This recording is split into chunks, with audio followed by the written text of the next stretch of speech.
ತುಂಬ ಟೈಮ್ ಆದಮೇಲೆ ಇವತ್ತೊಂದು ಮಿನಿ ಲಾಗ್ನ ಮಾಡ್ತಾ ಇದ್ದೀನಿ. ತುಂಬ ಜನ ಮೆಸೇಜ್ ಮಾಡಿ ಹೇಳ್ತಾರೆ ಡೈಲಿ ಲಾಗ್ನ ಮಾಡಿ, ನೋಡೋಕ್ಕೆ ತುಂಬ ಚೆನ್ನಾಗಾಗತ್ತೆ ಅಂತ.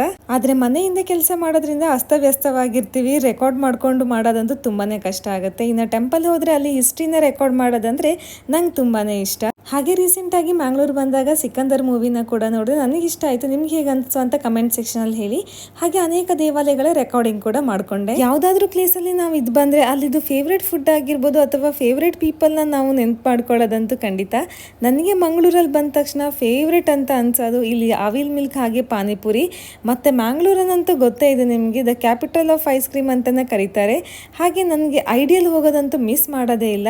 ಇದು ನನ್ನ ಒಂದು ಶಾರ್ಟ್ ಡೈಲಿ ಲಾಗ್ ಆಗಿತ್ತು. ಐಡಿಯಲ್ ಕೆಫೆದು ಕೂಡ ಒಂದು ಲಾಗ್ ಮಾಡಿದ್ದೀನಿ, ಇದ್ರದ್ದು ಪಾರ್ಟ್ 2ನ ಅಪ್ಲೋಡ್ ಮಾಡ್ತೀನಿ. ಹಾಗೆ ಮತ್ತೆ ರೂಮಿಗೆ ಬಂದು ನನ್ನ ಫ್ರೆಂಡ್ ಏನೋ ಪ್ರಿಪೇರ್ ಮಾಡಿದ್ಲು, ಅದು ಐಸ್ ಕ್ರೀಮ್ ಅಂತ ಹೇಳಿದ್ಲು. ನೋಡೋಕೆ ಹಂಗಿರಲಿಲ್ಲ, ಆದರೂ ಅದನ್ನು ತಿಂದ್ಕೊಂಡು ಅಲ್ಲಿಂದ ಶಿರ್ಸಿಗೆ ಹೊರಟ್ವಿ. ಇದಾಗಿತ್ತು ನನ್ನ ಬ್ಲಾಗ್. Thank you.